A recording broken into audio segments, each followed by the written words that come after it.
아멘. 오늘 골로새서 1장 1절에서 8절 말씀을 중심으로 성도에게 있어야 할 세 가지라는 제목으로 함께 은혜를 나누고자 합니다. 지난 3월부터 9월 지난주까지 우리가 빌립보서를 통해서 은혜를 살펴봤는데요. 오늘부터는 이어서 골로새서를 통해서 은혜를 함께 나누고자 합니다. 골로새서는 이 에베소서나 빌립보서만큼 우리에게 그렇게 익숙한 그런 서신이 아닙니다. 그렇기 때문에 골로새서 이러면은 뭔가 딱 잡히는 것이 별로 없습니다. 그죠? 아닙니까? 저만 하나도 안 잡힙니까? 여러분들은 다 골로새서 이러면 딱 생각나는 게 있습니까? 자꾸 골로새서 이러면 골로 뭔가 새 나가는 것처럼 느껴지는 게 아닙니까? 그죠? 근데 그렇기 때문에 여러분 한 3달 정도 말씀을 공부할 때에 틈틈이 골로새서를 좀 많이 읽으시면은 제가 전하는 말씀을 훨씬 더 이해하기가 쉬울 것입니다.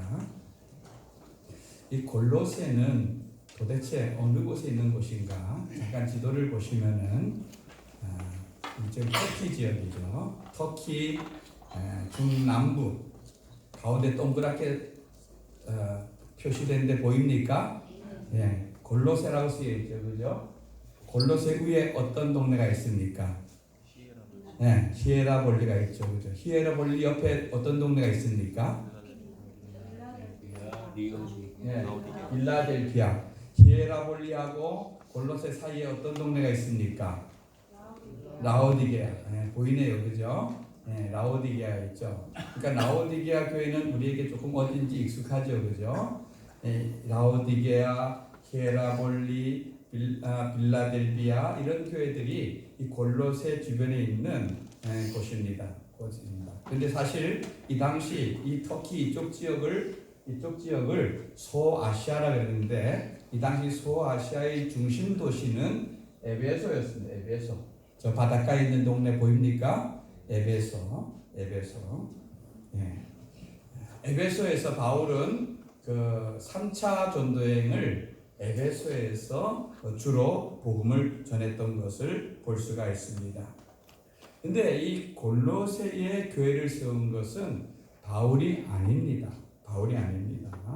오늘 1장 7절 말씀을 보면은 이와 같이 우리와 함께 종된 사랑하는 에바브라에게 너희가 배웠나니. 너희가 누구에게 배웠다고요? 에바브라에게 배웠다 그랬습니다. 즉 에바브라가 이 교회를 돌보는 자고 이 교회를 세운 자라는 것입니다. 이 에바브라가 그럼 어떻게 바울과 연관이 있고 이곳에 교회를 세웠는가? 아마도 바울이 에베소에서 2년 동안 두란노 서원에서 열심히 복음을 전할 때에 이 에바브라가 그곳에 와서 바울을 통해서 예수님을 믿게 되었습니다. 그래서 이 2년 동안 예수를 믿은 이 에바브라는 자기가 인격적으로 예수님을 만나고 믿었을 뿐 아니라 그 복음을 가지고 자기 고향으로 돌아가서 세운 교회가 골로새 교회, 라오디게아 교회, 히에라볼리 교회인 것입니다.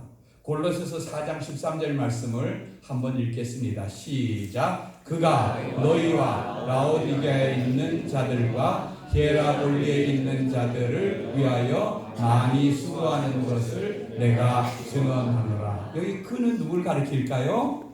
에바브라를 가리킵니다. 그는 에바브라.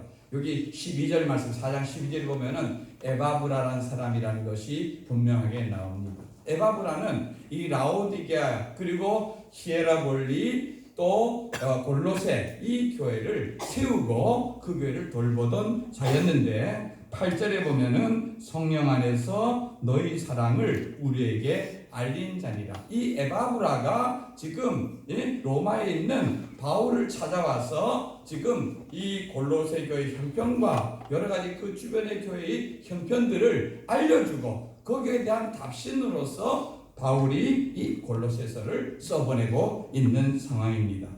여러분, 이 골로새와 라오디게아까지는요 제가 가보니까 여기가 한 10km 정도, 여기 삼척에서 동해 정도밖에 안 됩니다. 아주 가까운 것입니다. 예? 걸어가도 뭐 한두 시간이면은 걸어갈 수 있는 그런 지역입니다. 그러니까 에바브라가 이 당시 이곳에 이 지역의 교회를 세운 것을 알 수가 있는 것이죠. 그러니까 복음은요, 옛날이나 지금이나 이렇게 확산되어져 가는 것입니다. 오늘 여기 6절 말씀을 보십시오. 6절 말씀. 복음이 어떻게 확산되어지는지. 이 복음이 이미 너희에게 이르매. 이 복음이 너희에게 이르렀다. 누가 복음을 가지고 갔다는 겁니까? 다시 처음부터 할까요? 누가 복음을 가지고 갔다는 겁니까? 에바브라가 바울에게 복음을 듣고 믿고 그 복음을 가지고 이 골로새에 갔는데, 너희가 듣고 에바브라를 통하여서 그 복음을 그들이 들을 때에 그 다음에 듣고 끝났습니까? 참으로 하나님의 은혜를 어떻게 한 날부터 깨달았다는 건 뭡니까? 아, 그렇구나. 예수님이 에바브라의 말씀처럼 하나님이 예수님을 이 땅에 보내시고 예수님이 우리 죄를 위해서 십자가에 돌아가셨구나. 그것을 그들이 깨달았다는 겁니다. 그것이 믿어졌다는 겁니다. 그리고 나서 그 구주를 믿고 그리고 모여서 그들이 교회가 된 겁니다. 그래서 여기 보면 너희 중에서와 같이 또 온 천하에서도 열매를 맺어 자라는도라. 이렇게 복음이 심겨지고 그것이 들려지고 그것이 자라서 그것이 열매가 되어지고 하는 것입니다. 우리나라도 그렇게 돼서 교회가 시작되었죠. 여러분, 중국에서 우리가 오랫동안 교제하며 사역하던 그 엄영희 선교사님, 여러분 우리 교회도 몇 번 오셨는데 여러분 기억하실지 모르겠습니다. 이분은요, 본인이 여자 혼자서 독신으로 이렇게 사역하셨던 여자분이기 때문에 물론 교회도 개척하고 교회도 이렇게 어느 정도 잘하면은 현지인에게 넘겨주고 이런 사역도 했지만, 이분이 이제 혼자서 이렇게 집에 아파트나 이런 곳에 머무르기 때문에 이제 그 운남성은 중국에서 소수민족이 주변에 굉장히 많은 그런 지역입니다. 중국 소수민족이, 우리 조선족도 소수민족이죠. 그럼 한 300만 명, 200만 명 이런 소수민족들이 있는데, 중국 5개 정도의 소수민족이 있는데 50여 개 부족이 이 그 운남성 지역에 주로 있습니다. 그렇기 때문에 그 수도인 이 곤명에다가 이 선교사님이 자리를 잡고 거기에 살면서 이제 그곳으로 유학을 오거나 어떤 직장을 따라오는 그런 사람들을 자기 집으로 이제 데리고 들어오는 겁니다. 예수 믿는 사람들. 예? 그리고 데리고 들어와서 그들을 보호해주고 먹여주고 그리고 복음으로 그들을 키워내는 겁니다. 그래서 그들이 함께 살면서 자연스럽게 더 예수님을 닮아가고 매일 예배를 드리고 성경을 공부하고 하면서 제자가 되는 것이죠. 그런데 여러분, 중국 사람들은요, 그 특징 중에 하나가 잘 씻지가 않아요. 우리는 여러분 매일매일 하루 일과 끝나면 대부분 샤워하고 이렇게 하죠, 그죠? 별로 안 합니까? 왜 오늘 대답이 없습니까? 반응이 좀 와야죠. 근데 저도 이렇게 생각해 보면은, 저도 어릴 때 한 40년, 50년 전만 해도 이렇게 돌아보면은, 여러분은 안 그랬을지 몰라도 저는 자랄 때 보면은 겨울 내내 양말 한 번 신으면은 2달이고 3달이고 발이 완전히 까마귀 사천같이 알록달록해져도 그냥 그렇게 신고 그렇게 살았습니다. 왜냐하면 그 당시는 이렇게 나무를 불 때고 연탄으로 불 때 그런 때이기 때문에 지금처럼 뭐 집에 샤워기가 있고 시설이 있고 이러니 아니니까 물을 일부러 데워서 씻어야 되고 그런데, 부지런하고 깨끗한 사람들은 했겠지만 저같이 게으른 사람들은 엄두도 못 내립니다. 근데 중국은 아직도 지금 이거 한 20년 전 얘기입니다. 20년 전에도 그러했으니까 그런 사람들을 데리고 산다는 것이 얼마나 어렵겠습니까? 그런데도 그들을 시키고 이해해주고 먹이고 이렇게 하면서 하고, 이제 그들이 어느 정도 공부를 마치거나 이제 시집을 가거나 이렇게 돼서 그들이 고향으로 돌아가거나 아니면 시집으로 들어가고 이렇게 되어지면은, 이들이 그냥 가는 것이 아니라 예수님을 마음에 가지고 갑니다. 그리고 자기 가족들, 그리고 자기 시댁 식구들 이 사람들에게 복음을 전하고 그렇게 해서 거기에 교회가 시작되었죠. 그리고 이 사람들이 지난 3년 동안 2년 동안 배웠던 그 예수님을 그들에게 전하여서 그들이 그 교회 지도자가 되는 것을 알 수가 있는 것입니다. 우리가 한번 선교를 갔던 그 캄보디아의 김종호 선교사님도 참 제가 친구 선교사님이지만 정말 대단한 분입니다. 푸놈펜에다가 교회를 3개를 이렇게 개척해서 세우고 본인은 한 교회를 담임하고 또 한 교회는 후배 선교사님에게 주고 한 교회는 자립해서 현지인에게 넘기고 그리고 나서 그뿐 아니라 푸놈펜에 공부하러 오는 그 사람 학생들을 제자를 삼아서 그들에게 신학을 가르치고 그들을 작학자 또 고향으로 돌려보내서 거기에 교회를 세워서 주님의 나라를 확산하도록 했습니다.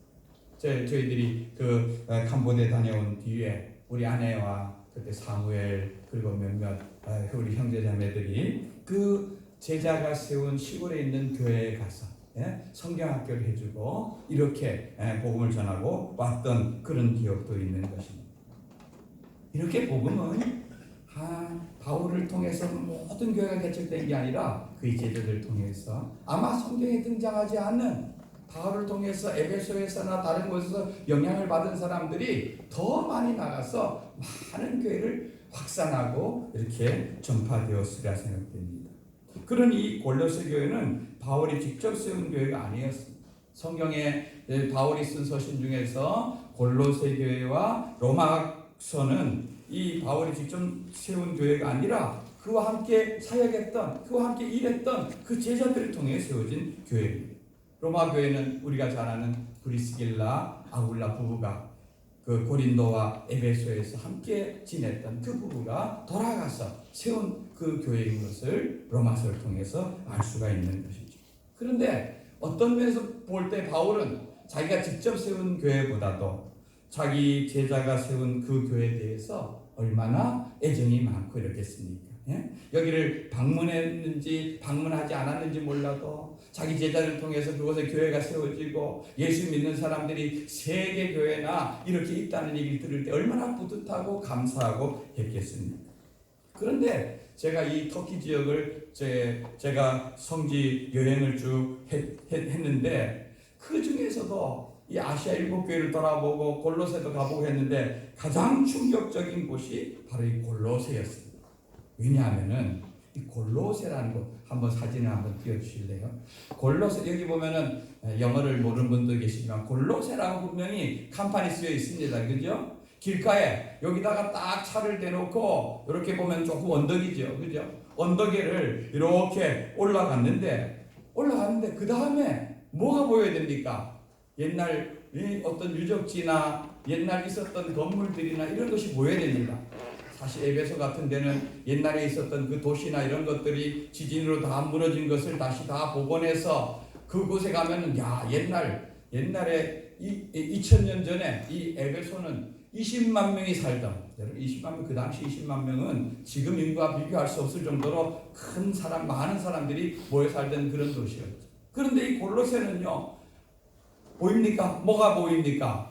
옛날 돌 그죠? 기초석을 놓았던 돌만 조금 보이는 겁니다. 다음 사진 보여주십시오. 뭐가 보입니까? 아무것도 안 보이죠, 그죠? 그냥 황무지로 그냥 자풀로 이렇게 우거져 있습니다. 이 언덕이 원래 골로새 그런 그 마을이 제법 큰 마을이 있던 그런 지역이었습니다. 근데 눈을 씻고 봐도 어디 건물 잔재나 남아 있는 것이 하나도 없이 보이지 않는 것입니다. 사실 그래 저희들이 궁금해서 저희들을 이 가이드하던 분에게 안내하던 분에게 물어봤습니다. 왜 이런 일이 있는가? 2000년이 지났다 해도 다른 곳에서는 어떤 그 당시나 그 후에 어떤 교회 흔적이라든가 그 마을의 모습들은 조금씩 남아 있는데 여기는 왜 아무것도 없는가? 그 이유를 가이드가 2가지로 설명을 해 주었습니다. 하나는 이쪽 지역이 지진이 잦은 지역이라. 여러분 그 당시는 아까 보듯이 기초석만 돌이 아니라 대부분의 유럽의 건축들은 돌로 이렇게 세워졌습니다. 돌로 기둥을 세우고 돌로 주춧돌을 놓고 돌로 석가래를 놓고 이렇게 돌로 세워지니까 여러분 이게 흔들려 버리면 어떻게 되겠습니까? 돌들이 다 무너지겠죠, 그죠? 집들이 다 무너지겠죠. 그러면 그 밑에 사람들이 많이 상하기도 하고 다치기도 하고 죽기도 하고 이렇게 됐을 것입니다. 그런데 사람들은 그렇게 되겠지만 돌들이기 때문에 조금은 부서질 수가 있어도 그 모든 돌들은 또 쓸 수 있는 건축 자재라는 것입니다. 그래서 이들이 이런 높은 곳에 또 비탈진 곳에 이렇게 살다 보면은 이런 지진이 나면 우리가 위험하니까 이 돌들을 가져다가 저 평야지대에 좀 안전한 곳으로 날라다가 거기다가 다시 집을 짓고 거기다가 세우고 이렇게 해서 그들이 현장에 돌들이 많이 보이지 않는다는 것을 알 수가 있습니다. 아마 그래도 아까 그 골로새라는 곳을 땅속을 파보면은 그 당시 남아있는 잔재들이 많이 있을 것인데 이제 터키가 거기까지 이제 그들이 개발을 안 하는 것이죠. 왜냐하면은 터키는 우리가 아는 대로 이슬람 국가입니다. 그래서 그 이슬람이 전체 주민들 가운데 90% 이상이 이슬람입니다. 여러분 사실 터키는요 우리가 아는 대로 바울이 1차 전도여행 그 다음에 3차 전도여행 이때를 정말 힘을 기울여서 복음을 전했고 또 그 이후에 여러분 초대교회 때 박해가 일어났을 때 저 갑바도기아 이런 지역으로 지금도 거기 가면은 그 당시 기독교인들이 지하에 들어가서 한 7만 명, 삼척시만한 이런 동네가 지하에 이렇게 형성돼 있을 정도로 그렇게 많은 사람들이 숨어 살면서 예수를 믿고 신앙을 지키던 그런 곳이었습니다. 그런데 이 터키가 이 13세기경 오스만 투르크 제국이라고 해서 이 제국에 의해서 점령당한 후에 지금까지 그 제국의 사람들이 이어져 오고 있습니다. 그러면서 그들이 국교를 이슬람으로 받아들였습니다. 그러니까 그 12년 동안 12세기 동안 무려 1200년 동안 그 땅에 번성하며 그 땅에 많은 곳에 교회를 세우고 확장되었던 이 복음의 사람들이 이슬람의 집권과 함께 사라져버리고 죽어버리고 역사 속으로 없어져 버린 것입니다. 그래서 우리가 그 이스탄불에 가보면은 옛날에 그들이 쓰던 소피아 성당이란 그것도 지금은 박물관으로 사람들이 구경하는 그런 곳이 되었지. 그런 곳이 되었지. 예배드리거나 이런 곳은 정말로 눈을 씻고 봐야 겨우 찾을 정도로 아주 극히 소수의 것으로 남아있는 걸 볼 수가 있습니다. 그리고 정말 그들이 기독교에 관심이 있거나 이랬으면 이 골로새 같은 곳을 유적지를 개발하고 이렇게 하겠죠. 그런데 지금은 처음 세워졌던 아시아 7교회 그런 것만 유적으로 겨우 순례객들을 위해서 돈벌이하는 정도만 일부 발굴했지 이 골로새 같은 것은 아예 개발도 안 하고 발굴도 안 하고 묻혀져 있는 것을 알 수가 있습니다. 여러분 이것은 우리에게 신앙만큼 중요한 것이 어떤 우리가 속해 있는 나라라는 것이 얼마나 중요하다는 것을 우리에게 보여주는 장면입니다. 여러분 이 남과 북이 우리가 지금 독립을 찾았고 70년 전에 독립을 찾고 이렇게 했지만 우리 힘으로 찾은 독립이 아니라서 북한에는 소련군이 들어오고 남한에는 미군이 들어왔죠. 지금은 우리나라는 그런 나라들로 더 많이 벗어나서 그래도 자유롭게 우리는 신앙생활하고 이렇게 할 수 있지만 여러분 북한은요 사실 우리나라 복음이 들어올 때의 초기에 저 북한 쪽으로 들어왔습니다. 평양을 제2 예루살렘이라고 불렀습니다. 그 당시 1910년, 20년 이 당시 수천 명씩 모이는 교회들 선박교회, 세문안교회, 그 다음에 산정현 교회 등등 수천 명씩 모이는 교회들이 북한에 진입했습니다. 남한에는 아직 막 복음이 전해지는 이런 때에 그런데 우리가 아는 대로 공산주의가 그 땅을 점령하고 그 땅 속에 들어오니까 예수 믿는 사람들은 지금 흔적도 찾아보기 힘든 이런 때에 있는 걸 알 수가 있습니다. 여러분 우리가 신앙을 지키는 것만큼 중요한 것이 이 나라와 이 나라의 가치가 자유민주주의 그 가치 속에서 지켜진다는 것이 이것이 얼마나 중요하다는 것을 다시 한번 느끼게 하는 그런 말씀인 것입니다. 여러분 나라 잃어버리면요 우리 교회도 신앙도 지켜낼 수가 없게 되는 것입니다. 얻게 되는 것입니다. 바울은 이 에바브라의 방문을 통해서 그 골로새 교회 소식을 들었습니다. 우리 3절 말씀 한번 앞을 보고 읽어봅니다. 시작. 우리가 너희를 위하여 기도할 때마다 하나님 곧 우리 주 예수의 아버지께 감사하노라. 아멘. 우리가 이렇게 우리가 그러니까 이 바울이 지금 로마에 있는 감옥 안에 여러 명이 있는 것을 알 수 있는데 우리가 너희를 골로새 교회 성도들을 위해서 기도할 때마다라는 말은 아마도 바울이 이 감옥 안에서도 그곳에 있는 갇힌 동역자들과 정기적으로 각 교회를 위해서 기도한 것으로 보여지는 것입니다. 즉 자기가 세운 교회들을 위해서 기도했지만 이렇게 자기 제자를 통해 세워진 이렇게 세우지 않은 교회까지도 그의 기도의 폭이 넓어지고 그곳에 복음을 전하게 한 하나님께 감사하는 기도를 하고 있는 걸 볼 수가 있습니다. 여러분, 우리 기도가요. 여러분은 매일이나 삶 속에서 얼마나 기도 시간을 갖고 있습니까? 여러분, 우리가 기도 시간이 많아지고 기도 시간이 길어진다는 것은 그만큼 그 사람의 기도의 폭이 넓어졌다는 것을 의미합니다. 사실 자신과 자신의 가정만을 위해 기도한다면은 한 10분, 한 5분, 10분이면 기도할 내용이 별로 없습니다. 그런데 진정한 기도 용사들을 보면요, 이제 그 자기와 가정을 넘어서 성도, 자기에 속해 있는 구역, 또 속해 있는 기관, 또 속해 있는 교회, 또 다른 사람을 위해 기도하고 전도할 대상자를 위해서 기도하고 선교를 위해서 기도하고 나라 민족을 위해서 기도하고 등등 이 기도의 세계, 기도의 나라, 기도 영역이 넓어지면 넓어질수록 그 사람은 오래 기도하고 많이 기도하게 되어지는 것입니다. 저는 우리 동부교회 성도님들이 영적인 세계가, 영적인 기도의 세계가 나를 넘어서 교회 성도들, 그 다음에 이웃, 열방, 세계를 품고 기도하는 그런 기도 용사들이 우리 교회에서 많이 일어나기를 주님의 이름으로 축원드립니다.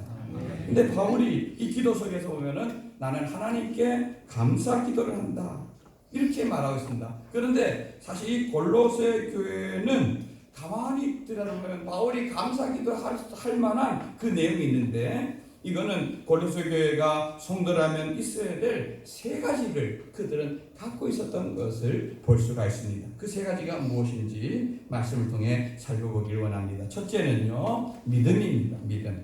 오늘 4절에 보면은 이는 그리스도 예수 안에 너희의 믿음과 이렇게 되어 있습니다. 믿음.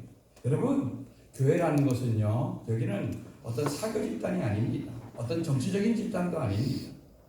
교회는 같은 믿음을 가진 사람들이 모이면서 시작되었고 지금도 그 믿음 위에 세워진 것이 교회인 줄 믿습니다.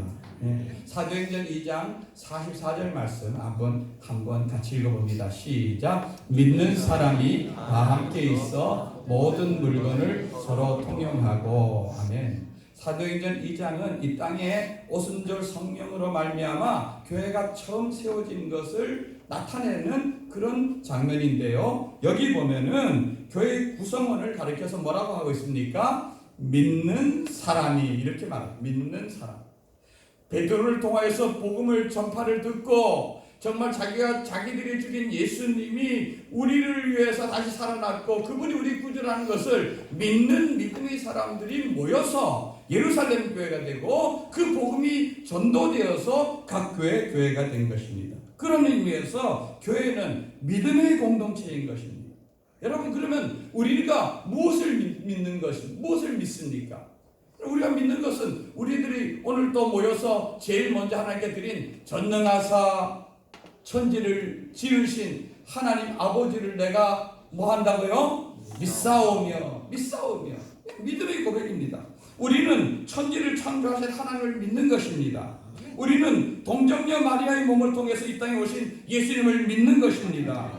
그 예수님이 십자가에서 나와 여러분의 죄를 위해서 대속하신 것을 믿는 것입니다. 그리고 우리는 성령님이 지금 우리와 함께 계심을 믿는 것입니다. 우리는 몸이 죽음 이후에 부활이 있는 것을 믿으며 부활 이후에 천국이 있는 것을 믿는 것입니다. 그래서 이 공동체 일원이 되기 위해서는 같은 믿음이 고백이 있어야 되는 것입니다. 여러분, 교회는요, 그래서 이 믿음의 고백 위에 세워진 것이 교회입니다. 히브리서 11장 6절, 우리가 너무나 잘 아는 말씀이죠. 히브리서 11장 6절 한번 읽어봅니다. 시작. 믿음이 없이는 하나님을 기쁘시게 하지 못하나니 하나님께 나아가는 자는 반드시 그가 계신 것과 또한 그가 자기를 찾는 자들에게 상 주시니심을 믿어야 하시니라. 아멘. 여러분, 오늘 또 교회 오실 때에 뭐 예쁘게 단장도 하고, 또 헌금도 갖고 이렇게 오셨겠죠.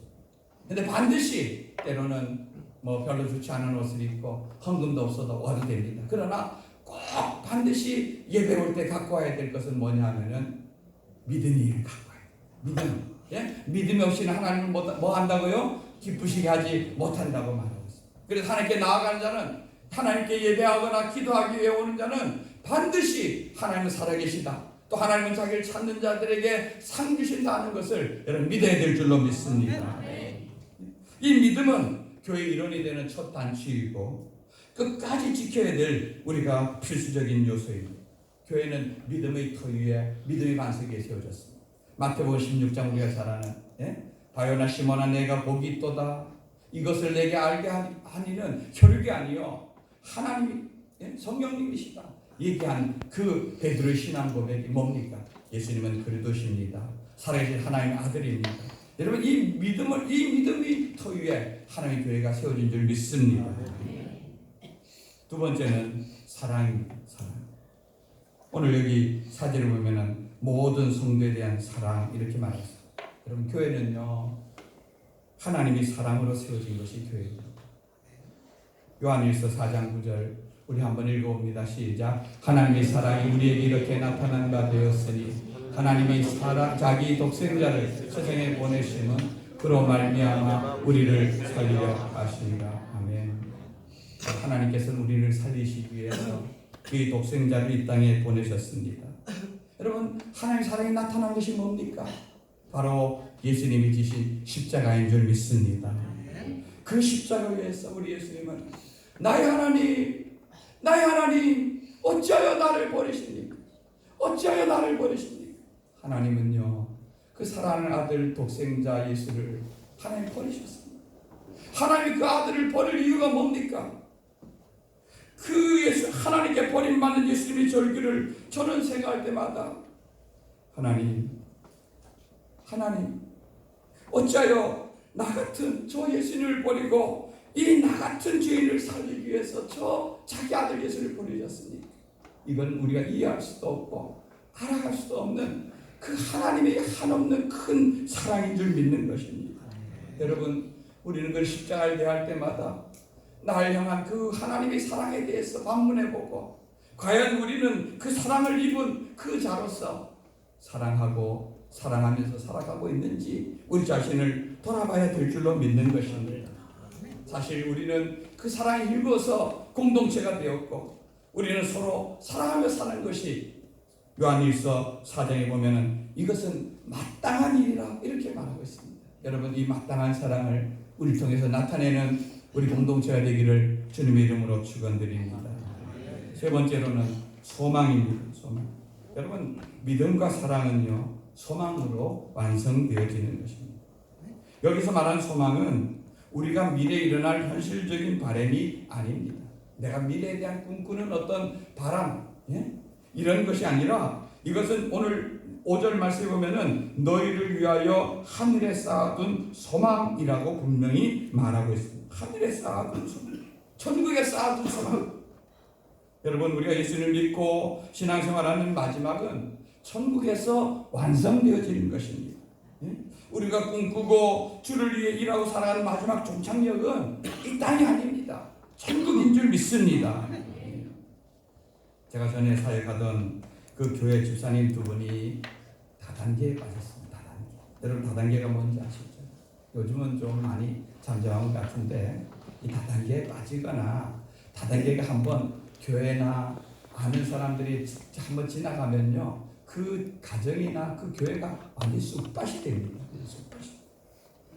근데 이분들이 그렇게 공부를 많이 못한 그런 분도 아니었어요.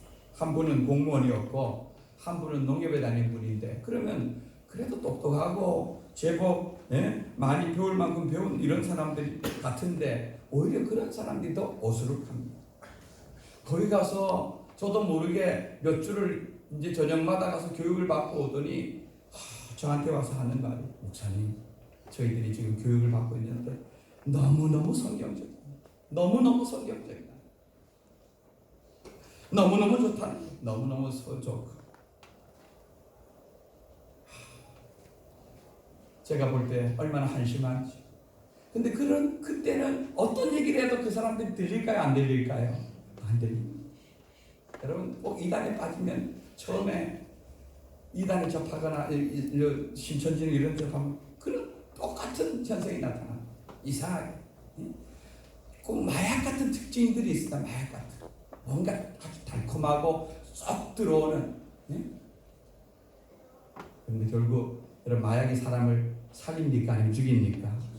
본인만 죽이는 가정 전체를 죽입니까? 가정 전체를 망가뜨립니다. 이단도 마찬가지. 이 다단계도 여러분, 우리는 뭐 지금 교회 그런 일이 없지만 조심해야 됩니다. 그래 결국 제가 제발 그래도 지금은 그래서 제가 제발 그래도 직장은 다녀라. 틈틈이 할 수 있는 대로 해보고 좀 더 있어봐라 이렇게 했는데 결국 농협 다니던 분이 직장도 그만뒀습니다. 부인하고도 상의 안 하고. 야, 나중에 엄청나게 고생했죠.